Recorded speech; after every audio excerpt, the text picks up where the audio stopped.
itu masyarakat tiba-tiba kok di daerah saya mau dibikin SPBU. Masyarakat tuh boleh minta ke Pertamina, saya mau minta dong dokumen AMDAL-nya itu ada nggak gitu. Ya. Perlu dicatat dari yang tidak informatif tahun 2024 itu yang banyak kontribusinya yang tidak informatif itu BUMN. Jadi ini Menteri BUMN harusnya tahu nih.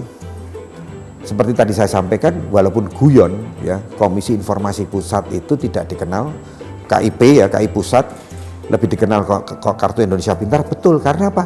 Karena banyak tuh masyarakat yang belum kenal Komisi Informasi karena tidak pernah dilakukan literasi.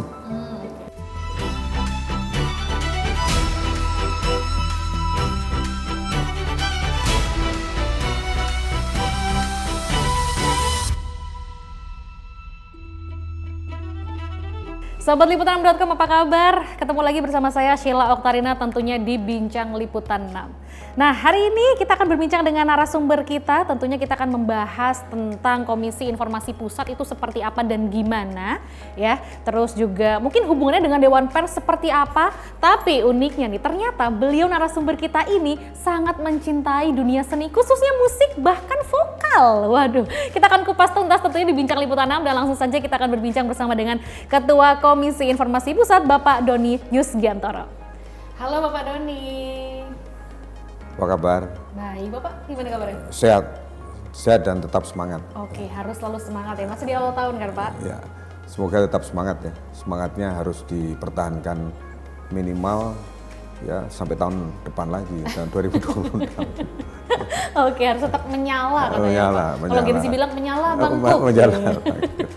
Oke, Pak Doni, Komisi Informasi Pusat ini mungkin banyak Sobat Liputan 6 yang belum tahu gitu ya. Ini bisa dikasih tahu itu lembaga apa dan tugasnya gimana aja sih Pak? Ya, jadi Komisi Informasi Pusat itu saya sering sebenarnya dulu orang sering menyebut itu KIP. Nah, KIP ini kan kalah saing karena ada KIP yang lain lebih populer yang namanya Kartu Indonesia Pintar. Waduh. Jadi saya tuh selalu mengatakan bahwa jangan menyebut KIP, sebutlah menjadi KI Pusat. KI Pusat itu Komisi Informasi Pusat. Jadi ada KIP, ada KID. Karena kita ini punya juga di 34 provinsi dan 5 kabupaten kota. Jadi setiap provinsi di Indonesia itu ya 34 provinsi belum termasuk pemekaran, provinsi yang pemekaran ada namanya Komisi Informasi. Jadi kalau mereka itu KID, kalau kita KIP, KIP itu KI Pusat gitu. Kalau mereka KI daerah, jadi jangan disebut KIP karena kalau KIP itu kadang-kadang misleading. Undang-undangnya namanya KIP, badannya namanya KIP kan gitu. Undang-undangnya namanya Keterbukaan Informasi Publik. Kemudian lembaganya namanya KIP. Jadi harusnya undang-undangnya namanya KIP, Keterbukaan Informasi Publik, badannya atau lembaganya namanya KI Pusat. Nah, Komisi Informasi Pusat itu KI Pusat, itu disingkat, kemudian dia itu ada juga KID, Komisi Informasi Daerah. Ada di 34 provinsi dan ada yang di kabupaten dan di kota. Ada di 1 kota di Cirebon dan ada di 4 kabupaten. Ya, ada di Bulukumba, ada di Kabupaten Cirebon, Sumeneb dan di Kabupaten Pangkalan. Oke, kalau tugas dari KI Pusat sendiri apa Pak? Jadi kalau menanyakan tugas itu kita harus kembali ke undang-undang. Ya, Undang-Undang 14 2008 itu jelas tugasnya itu sebenarnya hanya dua. Jadi tugasnya itu membuat standar layanan informasi publik ya, kepada badan publik. Kita membuat standar layanannya, kemudian kita berikan kepada badan publik dan kita monitoring dan kita evaluasi. Kemudian tugasnya badan publik apa? Dengan standar layanan informasi publik yang kita berikan kepada badan publik itu harus memberikan kepada publik. Jadi memberikan kepada publik itu bisa sifatnya proaktif dan responsif. Responsif itu kalau ada permohonan informasi dari publik, kan gitu. Kalau publik tidak ada permohonan informasi, badan publiknya harus proaktif. Gitu, karena sesuai dengan tugas badan publik yang memberikan informasi publik kepada masyarakat. Yang kedua adalah menyelesaikan sengketa informasi publik. Jadi kalau publiknya sudah memohonkan informasi, minta informasi kepada badan publiknya itu setengah hati, tidak memberikan, ya, memberikan tapi setengah hati. Ada juga itu, diberikan tapi setengah hati. Setengah-setengah jadinya. Setengah-setengah. dan atau tidak menanggapi sama sekali. Ya, memberikan setengah hati atau tidak menanggapi sama sekali, ya tidak berkenan publiknya, dia bisa meregistrasi ke lembaga kami, ke Komisi Informasi. Nah, Komisi Informasi baik di pusat maupun di daerah berdasarkan undang-undang itu punya wewenang untuk memanggil badan publik dan publik yang melaporkan ke kami. Oke, tapi untuk menjaga tetap transparansi ke publiknya itu gimana, Pak? Ya kita kan tidak bisa bergerak kalau tidak ada laporan. Dan laporan itu nanti kita selalu sampaikan kepada publik ya. Publik biasanya kan registrasi. Dari registrasi itu kami melihat dulu. Kami kan hanya harus melihat apa yang dilaporkan itu apakah betul itu sengketa publik, informasi publik, sengketa informasi publik atau tidak. Gitu. Permohonan informasi publik atau tidak. Kan bisa juga publik kadang-kadang itu dia tidak mohon, tidak permohonan, tapi pengaduan. Saya bilang kalau pengaduan jangan ke Komisi Informasi, ke komisi yang lain. Kalau pengaduan kan gitu, ya. Itu namanya kewenangan absolut. Ada di undang-undang kita, kewenangan absolut itu benar-benar kita memastikan itu adalah permohonan publik yang tidak digubris oleh badan publik sehingga menghasilkan sengketa publik. Jadi artinya kita jangan menyelesaikan masalah yang salah. Ya, itu loh masalah yang salah. Cross check dulu. Harus di cross check dulu satu. Yang kedua kewenangan relatif. Nah, kewenangan relatif itu apakah ini betul-betul kalau absolut kan memastikan tadi kan memastikan ini informasi ini benar-benar publik atau tidak. Kalau kewenangan relatif itu ini wewenangnya di KI pusat atau di KI daerah. Gitu. Jadi kadang-kadang ada orang daerah karena di daerah itu dia tidak puas dengan dia sudah register ke KI daerah. Tapi KI daerah mengatakan bahwa itu diselesaikan aja di pusat karena badan publiknya itu badan publik pusat gitu. Kan ada badan publik yang sifatnya vertikal dan horizontal. Ya, misalnya Pertamina itu ada di kantor pusat tapi di daerah kan ada.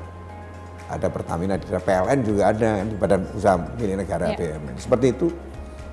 Oke, nah kira-kira dari tadi permohonan berarti ya, permohonan bukan pengaduan. Ini kira-kira apa aja sih macam-macamnya sengketa informasi publik yang biasanya diselesaikan sama KI pusat? Banyak sekali masalah. Contohnya itu begini, kalau ada orang mau membangun SPBU katakanlah, ya SPBU itu kan stasiun pengumpul bahan bakar umum, gitu kan? Itu masyarakat tiba-tiba kok di daerah saya mau dibikin SPBU. Masyarakat tuh boleh minta ke Pertamina, saya mau minta dong dokumen AMDAL-nya itu ada nggak gitu. Ya, analisa mengenai dampak lingkungan karena di situ kan nanti akan ada tangki timbun yang dia akan menimbun bahan bakar. Kan bisa juga nanti. AMDAL itu analisa mengenai dampak lingkungan, jangan sampai nanti kalau kebakar itu luas. Dampak gitu meledak. Dan itu saya itu pernah waktu kecil, rumah saya itu di Semarang, di daerah stasiun Tawang itu daerah kalau di Amerika itu namanya Bronx. Itu ada pernah meledak, ya, stasiun bahan bakar meledak dan korbannya itu banyak sekali. Dan sekarang ada kalau Mbak Sheila kapan-kapan ke Semarang ada namanya Bergota, itu pemakaman Bergota, di situ ada ratusan ya orang yang dimakamkan karena ledakan SPBU. Ada itu. Saya orang Semarang, saya tahu. Nah, publik bisa mengatakan mana dong? Ada dokumennya enggak? Saya bisa melihat dokumen itu. Ya, kalau misalnya nanti Pertamina mengatakan, itu dokumen itu bukan dokumen terbuka, bukan tertutup, enggak bisa, kan gitu. Tapi kan kami tidak boleh masuk dulu. Nah, kalau dia mengatakan tertutup padahal itu terbuka, nah itu salah. Karena apa? Karena kami tadi, yang pertama tadi, kami kan sudah memberikan standar layanan informasi publik kepada badan publik.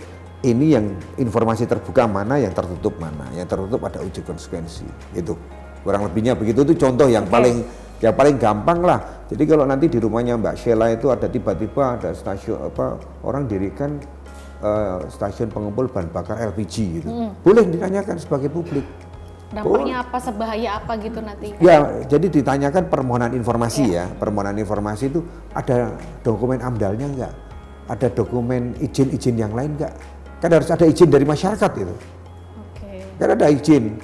Kok saya sebagai masyarakat yang dekat kok nggak pernah diminta tanda tangannya ya gitu. Oh, tanda tangannya sudah terpenuhi dari 10. Ya kan biasanya ada beberapa tidak tiap masyarakat kan diminta. Oh, perwakilan aja mungkin kan. Perwakilan seperti itu.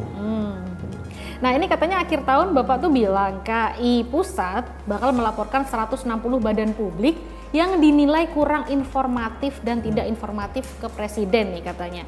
Ini udah dilaporin atau belum, Pak? Jadi gini, seperti tadi saya sampaikan, kita membuat standar layanan informasi publik. Supaya badan publik memberikan, menyampaikan informasi kepada publik baik secara proaktif maupun responsif ya. Proaktif itu ada informasi berkala. Berkala itu informasi mengenai anggaran, mengenai programnya pemerintah, kemudian mengenai profil jadi badan publiknya harus disampaikan. Orang publik harus bisa melihat, oh profilnya seperti ini, oh program kerjanya ini, oh laporan anggarannya seperti ini. Kalau publik pengen lebih tahu detail, ada namanya informasi setiap saat. Informasi setiap saat itu tidak diumumkan tapi ada. Kenapa tidak diumumkan ada? Karena biasanya dokumennya tebal. Gitu. Yang diumumkan yang eksekutif summary-nya saja lah. Yang penting masyarakat ini ada nama direksinya ini, nama menterinya ini. Kita apalagi sekarang kan wamennya banyak banget.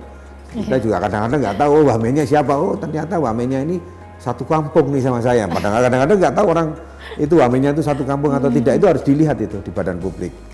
Nah, kemudian ada informasi tadi berkala serta setiap saat serta merta. Kemudian ada juga informasi yang dikecualikan, yang tidak boleh dibuka. Nah, informasi-informasi ini kita monitoring dan kita evaluasi setiap tahun, gitu kan.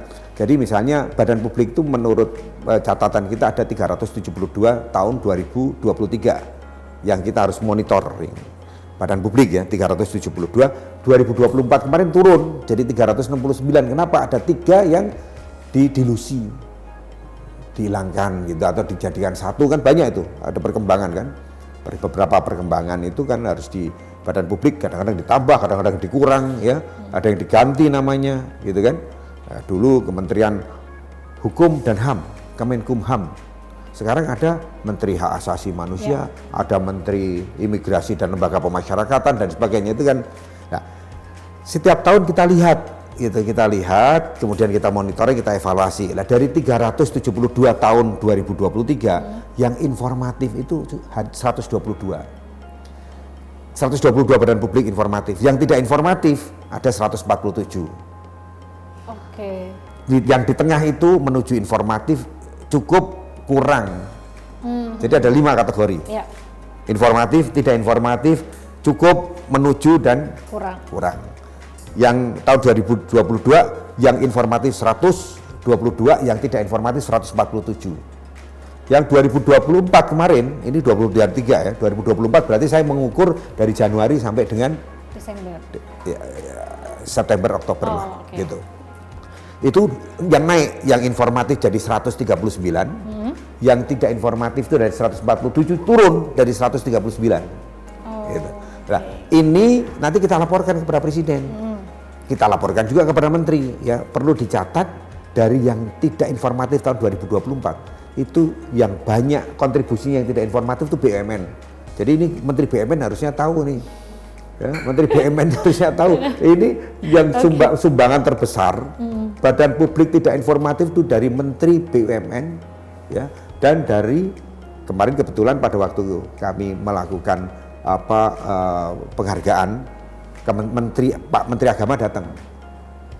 Menteri Agama datang. Jadi Menteri Agama, kenapa Menteri Agama? Karena satu BUMN, yang kedua PTN, perguruan tinggi negeri, bayangin aja. Perguruan tinggi negeri tidak banyak yang menyumbang kontribusi tidak informatif. Waduh. Ya, saya waktu Pak Kementerian Agama datang, Pak Menteri, Bapak di bawah Bapak itu juga ada PTN loh, ada yang namanya UIN, dulu namanya IAIN, Institut Agama ya, sekarang kan UIN, Universitas Islam Negeri. Pak, tolong dong Pak, Bapak tahu sendiri kita hasil laporan kita yang menyumbangkan badan publik yang menyumbangkan terbesar itu badan usaha milik negara ya, ini Menteri BUMN-nya ini, jangan cuek-cuek saja kan gitu. Ya, kedua PTN, perguruan tinggi negeri, Menteri Dikbud sekarang. ya Menteri Pendidikan dan Kebudayaan. Jadi kami berkirim surat ke Presiden dan kami laporkan, ya tolong dong ditegur dong gitu. Selain itu juga kami berkoordinasi dengan Menteri Pan-RB. Pan-RB itu Pendayagunaan Aparatur Negara, Reformasi Birokrasi. Kami juga mengatakan, tolong dong harus ada meritokrasi, ada reward and punishment. Ya kalau yang tidak informatif itu didiemin aja, tidak diberikan sanksi atau apa, ya ke depan ya nggak ada masalah lah, biarin aja lah, nggak informatif. Jadinya gitu-gitu aja jadi. Ya nggak ada informatif, tapi tidak. Kami sudah berkoordinasi dengan Menpan RB, mereka dimasukkan kepada Tunkin. Tunkin itu tunjangan kinerja. Jadi harusnya begitu, anggarannya ini Bapak Presiden Prabowo juga harus melihat begitu. Oh kalau yang informatif, tambahin dong anggarannya. Nah anggarannya itu harus turun juga di yang namanya PPID. Pejabat Pengelola Informasi dan Dokumentasi gitu ya. Jadi ada masing-masing badan publik itu ada PPID-nya. Ya. Jadi badan publik itu 7 kategorinya. Tadi kita mulai dulu ya Mbak Sheila, yang tidak informatif BUMN gitu. Yang kedua PTN gitu ya. Yang ketiga itu ada kementerian, ada lembaga pemerintah non kementerian. Kemudian ada lembaga non struktural. Lembaga non struktural itu seperti KPK, KPU. Kami ini lembaga non struktural. Ya, ada KPI. Ada Dewan Pers, itu lembaga non struktural. Kemudian ada pemerintah provinsi, ya, kemudian ada partai politik. Jadi ada 7. Ada 7. Ada 7. Tadi kan Bapak juga sempat bilang nih ada 5 tahapan tadi ya, informatif sampai tidak informatif cukup, terus kurang. Nah ini yang termasuk kategori misalnya tidak informatif itu yang gimana Pak? Ya, tidak informatif itu begini kan, kita pada waktu melakukan monitoring dan evaluasi, kita sebarkan kuesioner. Begitu kita sebarkan kuesionernya itu ya seperti ini, sebenarnya seperti dosen aja. Kita kasih kuesioner, harusnya kuesionernya itu kan diisi. Ya, kuesionernya itu namanya SEQ, Self Assessment Questionnaire. Kuesioner penilaian diri.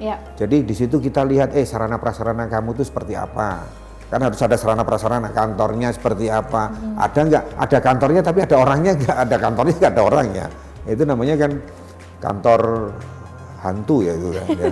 Jadi ada kantornya nggak ada orangnya, tapi siapa? Horor juga jadi. Horor juga nanti kan gitu.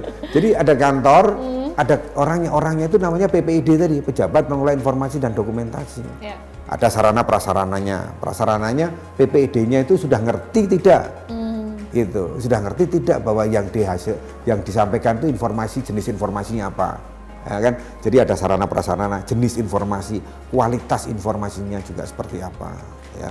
Kualitas informasi itu jangan diberikan informasi yang susah diakses oleh publik, gitu kan? Publik di satu daerah, publiknya nggak mengenal TikTok, informasinya lewat TikTok, gitu kan, susah, ya kan? Hal-hal kayak gitu harus diperhatikan itu. Ya kita nilai semua itu Mbak Sheila. Jadi kita nilai semua yang tadi pertanyaan yang tidak informatif sudah kita kasih ini nggak diberi formulirnya nggak di feedback.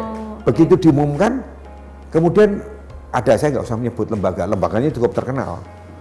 Mereka langsung kebakaran jenggot tuh, Pak saya kok tidak informatif lah, tidak informatif. Saya kan ngasih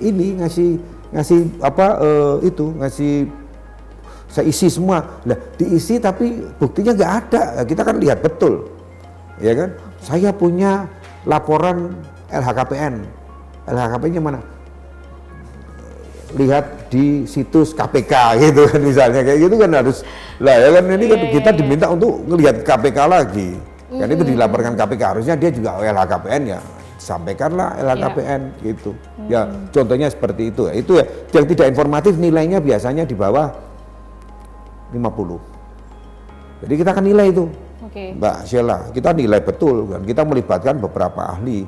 Biasanya kita melibatkan pentahelix, ada akademisi, ada pelaku usaha, ada birokrasi, ada wartawan, ya, dan ada masyarakat, tokoh masyarakat. Oke, jadi dari semua lapisan pun menilai ya. Nah, kalau untuk bagian yang tadi sempat disebutkan di awal tadi ya, ada informasi yang memang di-share ke publik juga, ada kategori informasi tertutup. Tadi Bapak sempat bilang ya, itu kalau boleh tahu contohnya apa Pak? Contohnya gini, kalau informasi tertutup itu ya, jadi ada beberapa informasi terbuka yang tertutup yang bisa terjadi terbuka. Ya, tadinya informasinya tertutup, tapi setelah dilaporkan oleh publik kepada kami, kita panggil publik, kita sidang, kita ada sidang, ruang sidang, ada majelis komisionernya juga. Setelah kita melewati adjudikasi non litigasi, ya biasanya kalau badan publik, ada publik, kita tanya dulu badan publiknya, ini ada laporan ini, dia minta informasinya terbuka atau tertutup, kita tanya begitu. Oh terbuka Pak, oh kalau terbuka udah mediasi aja deh. Kita dorong ke mediasi, makanya ada namanya di penyelesaian sengketa informasi itu bisa lewat 2 jalan. Lewat mediasi, kalau udah mediasinya udah oke, masuk ke sidang lagi, bacakan putusan mediasi namanya.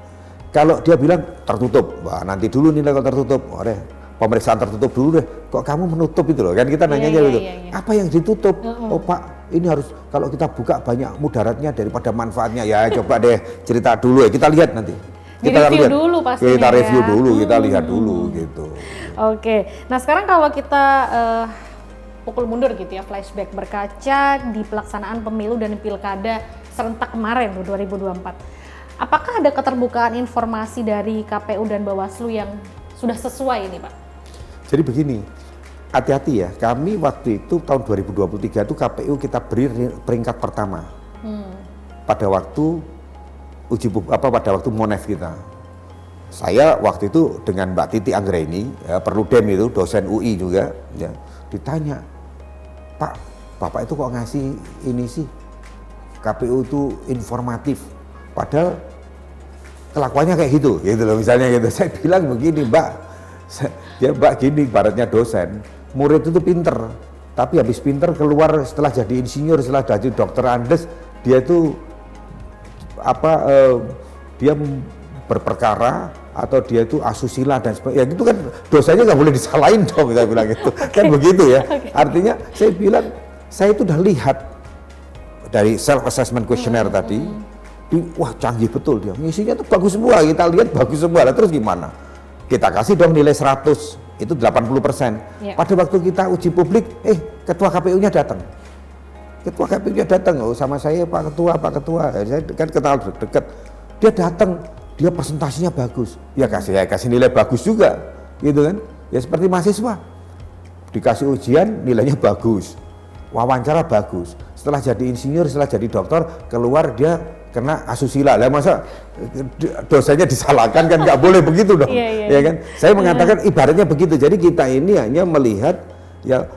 Kita tuh hanya melihat begini, oh kalau mobil itu ada STNK-nya, ada BPKB-nya tidak kadaluarsa, kemudian ada SIM, ada STNK, ada BPKB, kemudian dia itu tidak pernah ada asuransinya, ya.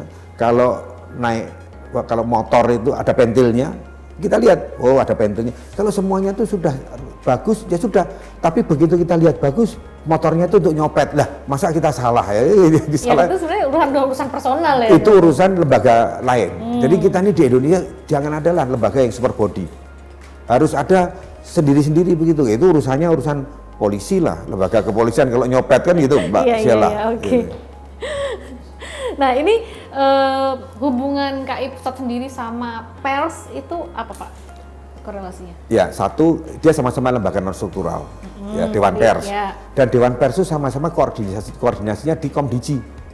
Ya sekarang Komdiji. Jadi Komdiji itu karena kami itu belum independen sama sekali, belum total independen lah. Seperti KPU kan dia independen.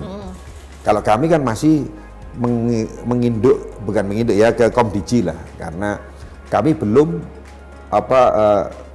sekretaris kami itu masih eselon 2. Jadi gampang lihat lembaga non struktural itu dia itu sudah mandiri atau tidak, lihat sekjennya. Kalau sekjennya eselon 1 berarti dia sudah mandiri. Seperti KPU, KPK, Bawaslu, ya. Dan dia punya anggaran sendiri. Kalau anggaran kami dikasih anggaran, tapi harus koordinasi dengan Komdiji. Nah, tadi urusan dengan Dewan Pers, ya. Dengan Dewan Pers kami juga mengatakan kepada Dewan Pers, Dewan Pers itu kan ada beberapa wartawan-wartawannya itu. Kan dia Dewan Pers itu kan dan PWI ya, Persatuan Wartawan, ada PWI, ada AJI gitu kan. Urusannya kan ke wartawan, ya.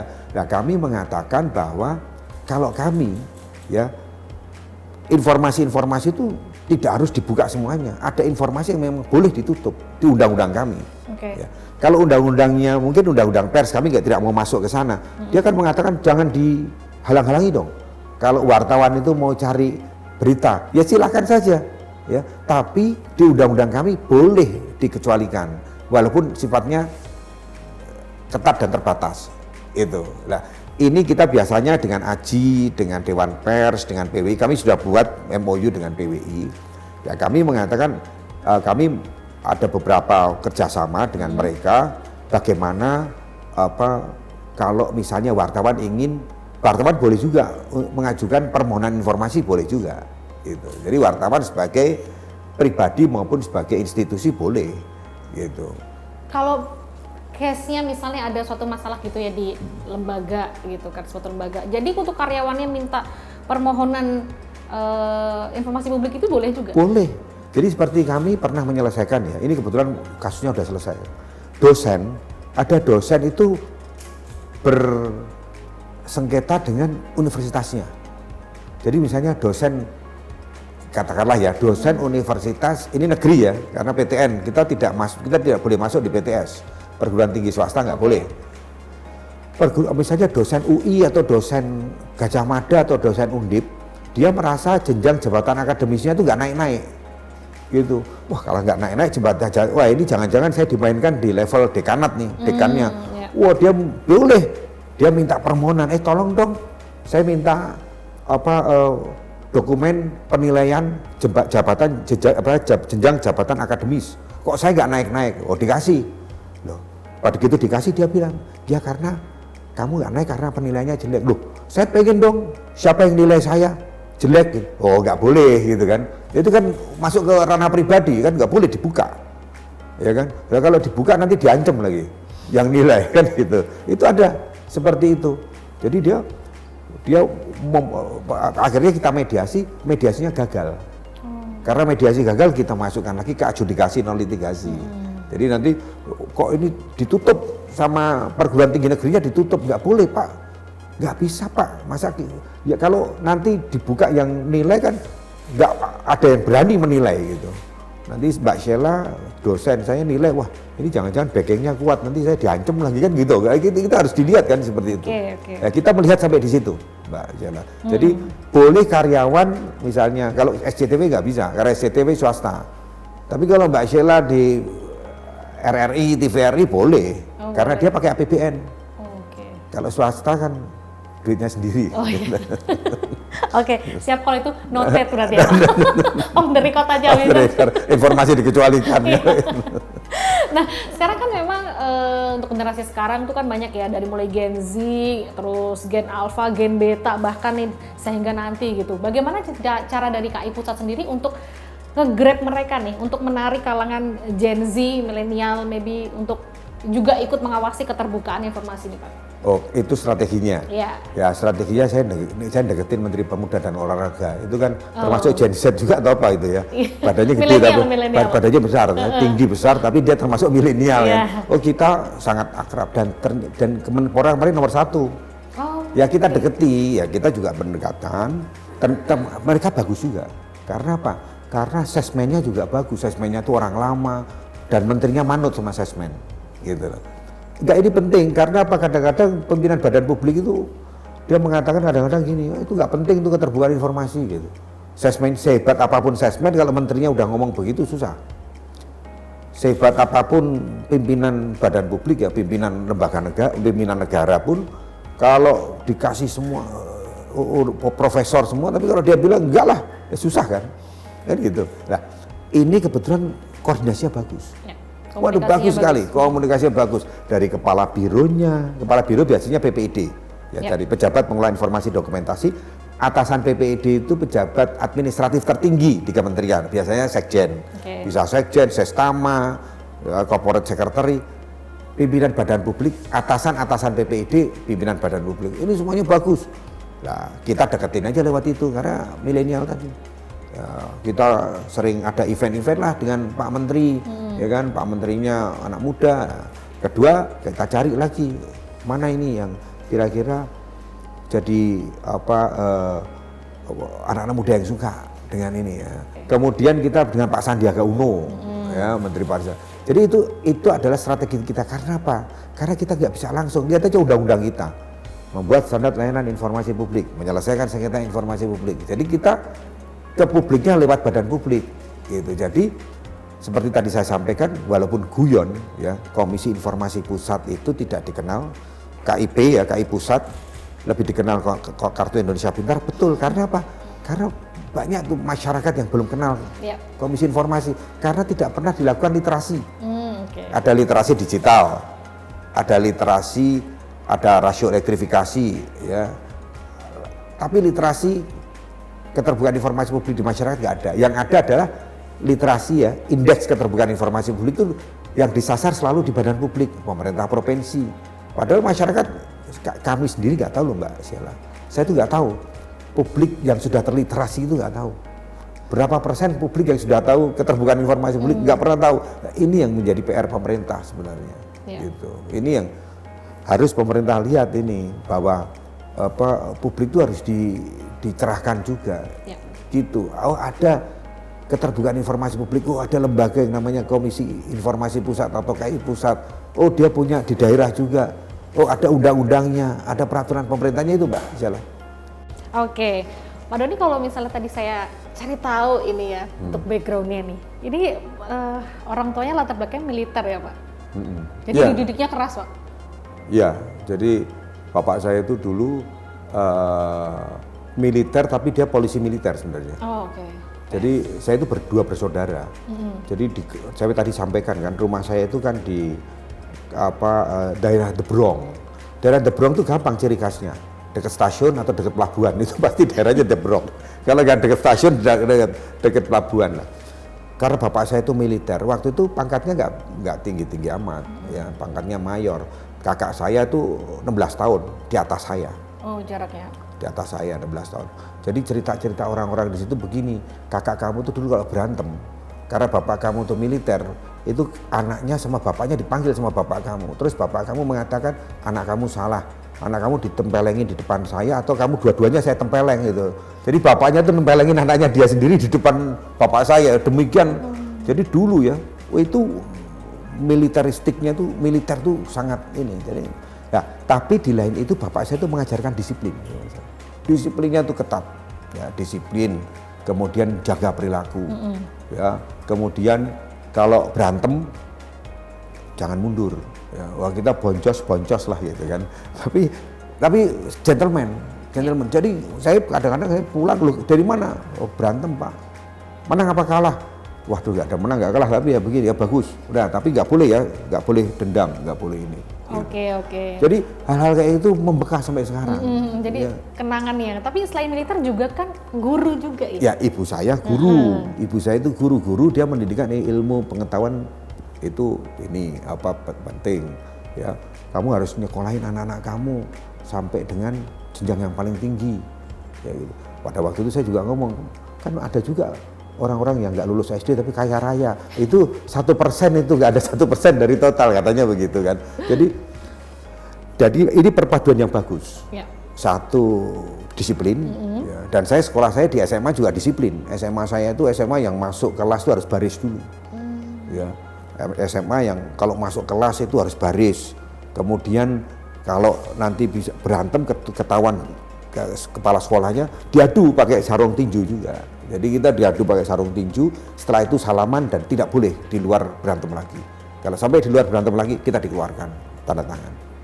Dikeluarkan dari sekolah. Jadi dari kecil kita memang terbentuk disiplin ya, disiplin kemudian pendidikan ya. Pendidikan dan alhamdulillah saya juga mengajarkan itu kepada anak-anak saya. Kakak saya juga anak-anaknya sekarang sudah S3 semua. Ya. Anak saya masih S2 semua. Yang kecil belum, karena yang kecil masih 12 tahun nggak boleh S3 kan gitu. Belum. Masih. S3, SD, SMP, SMA berarti. Ya SD, SMP. Ini masih SD. Oh, iya. SD mau ke SMP. Jadi kurang lebihnya begitu. Jadi ini perpaduan yang bagus lah. Gitu. Dan sampai sekarang ya, saya selalu menanamkan kepada anak-anak saya. Ya, walaupun saya dulu berasal dari daerah Debrong tadi, tapi anak-anak saya itu dari kelas 4 SD, dari anak saya 4, 3 lagi, saya punya cita-cita setinggi langit karena ibu saya bilang gantungan cita-cita kamu setinggi langit. Anak saya ini bukan apa-apa, dari kelas 4 SD sudah di luar. Oh, wow. Kelas 4 SD yang nomor 1, nomor 2 SMP sudah di luar. Dan mereka sekarang sudah lulus semua S1 dan S2. Ya, dan mereka sudah bekerja kecuali yang paling kecil cewek ya. Itu belum SD, belum S2 itu. Baru SD. Baru SD. Oke. Tapi kok bisa nyambungnya dari militer terus pendidikan kok jadi muncul bakat vokal ini, Pak? Oh, vokal ya, saya ingat-ingat ya. Mungkin waktu kecil tuh saya sering dinena-bobokkan sambil lihat bintang-bintang di langit. Ingat saya waktu kecil mungkin ya, umur 1 tahun mungkin ya, digendong tuh umur 1 tahun ya mungkin ya, masih digendong-gendong gitu ya. Bisa. Saya ingat saya itu selalu kalau tidur dinena-bobokkan gitu, sambil dinyanyikan. Jadi kakak saya sama saya itu walaupun bukan penyanyi tapi senang menyanyi gitu. Walaupun tadi saya selalu diingatkan sama teman saya, ya. Semua orang itu punya talenta menyanyi, tapi tidak semua orang punya kemampuan untuk mendengar. Lah itu saya harus juga. Semua orang bisa menyanyi, tapi nggak semua orang tahu nada juga. Tahu nada juga, makanya saya mengatakan ya saya itu senang menyanyi walaupun saya bukan penyanyi gitu. Dan saya di institusi saya selalu kalau ada acara-acara nyanyi, karena biasanya orang yang nyanyi itu luas, gitu. Jadi kalau disuruh nyanyi nggak mau, kemudian disuruh baca puisi nggak mau, kan gitu. Wah ini orangnya pasti tertutup ini, gitu. Kalau tertutup, kaku ini berarti banyak mengandung informasi yang dikecualikan. Waduh. Nggak informatif berarti. Nggak informatif. Oke. Jadi emang suka nyanyi, hobi juga? Ya saya kebetulan main gitar juga. Dulu waktu di SMP saya itu ikut vokal grup, ya kan. Kemudian paduan suara. Bukan vokal grup, bukan paduan suara. Kemudian di SMA saya ikut vokal grup pemula dan utama. Kemudian saya juga main band. Dulu kalau SMA, SMP main band itu kan gagah. Oh iya, karena udah paling keren itu. Waduh, kita habis turun ditunggu cewek-cewek itu. Waduh. Tapi kalau sekarang misalnya ada gitar nih Pak, main gitar Pak, bisa? Oh ya bisa kalau main gitar, tapi ini kukunya kebetulan tidak panjang-panjang, tapi bisa saya main gitar, bisa. Mau diambilin nggak gitarnya? Enggak, bercanda Pak. Oke. Terus untuk hobi yang lain nih Bapak, selain main gitar atau nyanyi gitu ya, catur, golf? Saya catur tuh sukanya satu, sebenarnya catur itu kan olahraga otak. Ya, saya sebenarnya olahraga saya jogging, jadi saya jogging, terus saya di dekat, saya juga nge-gym, ya. Saya nge-gym, saya jogging, saya berenang. Tapi saya suka catur itu karena apa? Karena catur itu olahraga yang untuk menghindari pikun katanya. Karena dia berpikir. Satu, yang kedua, catur itu mengajarkan kita strategi jangka panjang. Saya itu pernah Mas Utut Adianto yang sekarang Ketua Komisi 1. Pada waktu di Semarang, saya sampai saya buat catur buta. Jadi Mas Ututnya dia hanya pakai formasi aja. Jadi dia dari 10 partai, kalau nggak salah dia menang semua, 1 remis. Remis itu tidak ada yang menang, tidak ada yang kalah. Itu seingat saya. Saya catur suka sekali. Jadi catur itu mengajarkan kepada kita bagaimana kita membuat satu perencanaan. Kan rencananya kan kita, oh ya ini pion saya majukan ini. Ada rencana di situ, ada strategi. Oh ya kalau kita ini diserang sebelah kiri, kita harus mempertahankan. Tapi kita juga harus membalas serangan. Itu banyak sekali permainan catur. Ya. Termasuk kakak saya itu juga juara catur dulu. Ya dulu kakak saya itu dia juara catur dan dia menjadi birokrat lumayan lama juga gitu. Jadi kalau saya tanya itu catur salah satu yang membuat dia jangka panjang. Ya, membiasakan berpikir jangka panjang. Ya. Itu. Oke, jadi untuk taktik dan langkah. Ya, taktik langkahnya itu kan nggak bisa kita mikir 1 langkah, 2 langkah, kita harus pikir 3-4 langkah. Lawan mau melangkah ke 4, ke 5, kita kalau bisa kita harus tahu gitu. Kurang lebihnya itu. Oke, mantap. Nah ini Bapak sebagai ketua KIP nih, ini di dalam keluarga juga 3 anak cowoknya dan juga adik tadi ya, yang SD itu juga diterapkan nggak nih untuk keterbukaan informasi? Nah itu yang agak susah itu kalau kita soalnya kalau itu kan kalau di keluarga ya tergantung hobi kita apa. Kalau hobi kita tidur ya kita kan kalau hobi tidur itu kan kita pasti tidak mau diganggunya oleh istri ya. Kalau istrinya ngomel terus ditutup bantal itu masuk juga itu ini. Jadi ya artinya gini, saya hanya mengatakan bahwa pribadi pribadi di keluarga itu juga harus dipahami. Seperti kami di Komisi Informasi Pusat, KI Pusat ini memahami juga badan publik. Kami harus memahami loh.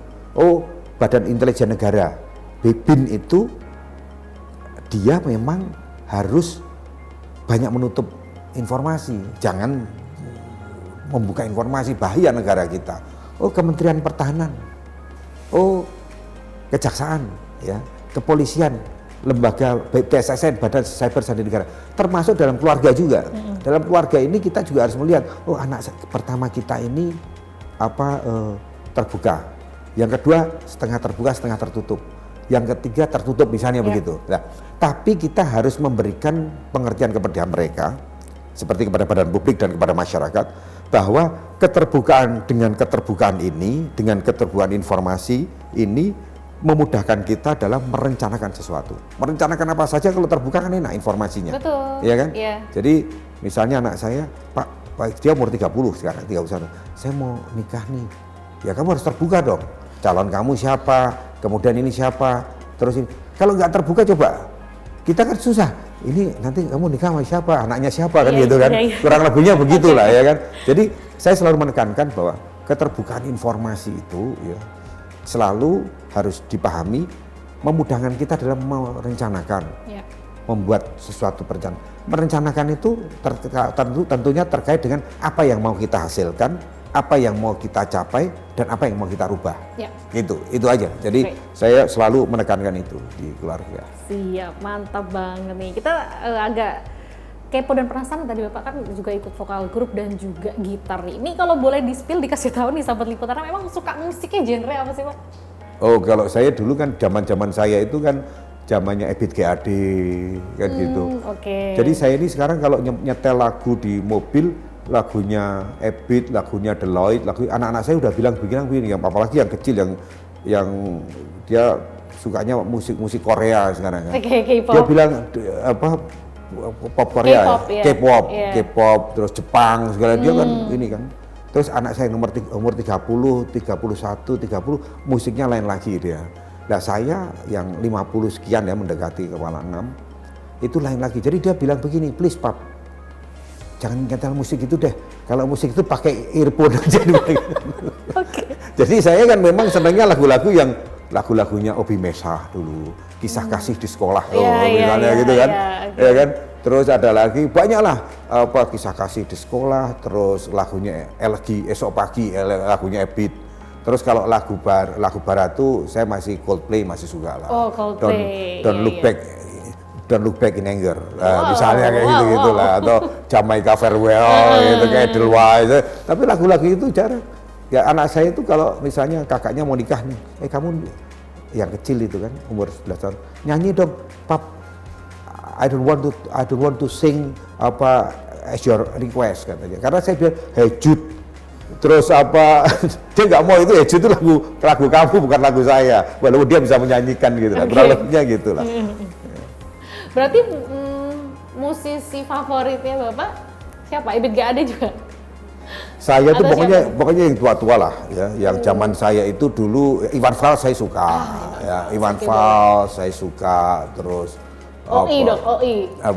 OI apa itu? Orang Indonesia sebutan fansnya Iwan Fals. Ya, tapi saya nggak mengikuti OI-nya. saya bisa memainkan lagu-lagu Iwan Fals. Ya saya biasanya saya main gitar tuh saya paling suka dulu Ambulan Siksak gitu. Itu main gitarnya agak sulit itu, tapi saya bisa. Ya Ambulan Siksak. Ketahuan ya kalau orang jago main gitar tuh tangannya udah begini-begini. Bahaya juga kalau gini. Kalau main catur begini kadang-kadang pemain lawan kita berikan itu ada apa, tiba-tiba pionnya hilang gitu kan, tangannya begini. Seru luar biasa banget nih ya. Terakhir nih Pak, boleh nih kasih tahu ke generasi milenial dan generasi Z nih, gimana biar kita tuh harus bisa menjaga keterbukaan informasi itu ya, karena kalau sering miskom pacaran terputus gitu kan. Silahkan Pak, diberikan pesan. Jadi gini, saya melihat ya keterbukaan informasi ini sangat penting ya. Karena apa? Dengan keterbukaan informasi ini ya, kalau publik ya, ini konteksnya harus ini. Jadi kalau di badan pemerintah ya, lembaga badan publik itu jangan merasa publik itu mengganggu pekerjaannya badan publik ya, dengan suka menanyakan sesuatu, memohonkan sesuatu, permohonan sesuatu. Karena memang itu ya publik dijamin dengan undang-undang.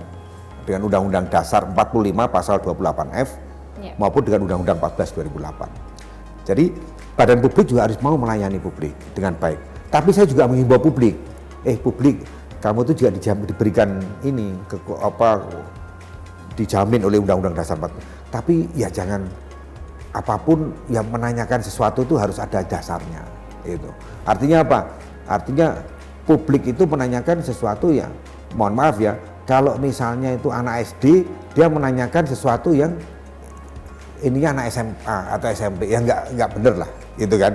Jadi publik itu menanyakan bertanyalah sesuai dengan undang-undang kita untuk kepentingan pribadi dan sosialnya. Ya, pribadi itu kan dilihat juga, pribadi itu pribadi apa. Jadi kalau itu dua-duanya itu bisa bisa selaras, saya pikir kami yang di tengah ini enak juga. Publiknya bagus, badan publiknya bagus. Ya, kalau bisa sengketa di kita itu sengketa yang betul-betul memang harus disengketakan. Artinya apa? Artinya kita akan menghasilkan sengketa-sengketa yang kualitasnya lebih baik, ya, yang bisa merupakan yang memberikan edukasi juga kepada publik, badan publik, dan memberikan edukasi kepada kita semua, saya kira itu. Oke, baik. Seru banget ya, Sobat Liputan 6, kita ngobrol panjang lebar nih sama Pak Doni. Pengen lanjut sih Pak, tapi kayaknya bisa 2 hari 2 malam nanti. Apalagi kalau udah ngomongin musik gitu kan ya. Sekali lagi terima kasih Pak Doni. Terima kasih Mbak Sheila, terima kasih. Oke Sobat Liputan 6, itu dia tadi obrolan kita, seru banget ya di Bincang Liputan 6 bersama dengan Bapak Doni Yusgiantoro selaku Ketua Komisi Informasi Pusat. Ternyata banyak sekali informasi yang harus kita tahu, bahwa misleading itu jangan sampai, dan keterbukaan informasi itu juga penting. Bahkan tadi pesan-pesan dari beliau juga untuk generasi milenial dan Gen Z. Yaudah kalau gitu sekian Bincang Liputan 6, akhir kata saya Sheila Oktarina mewakili seluruh kerabat kerja yang bertugas pamit undur diri dan sampai jumpa.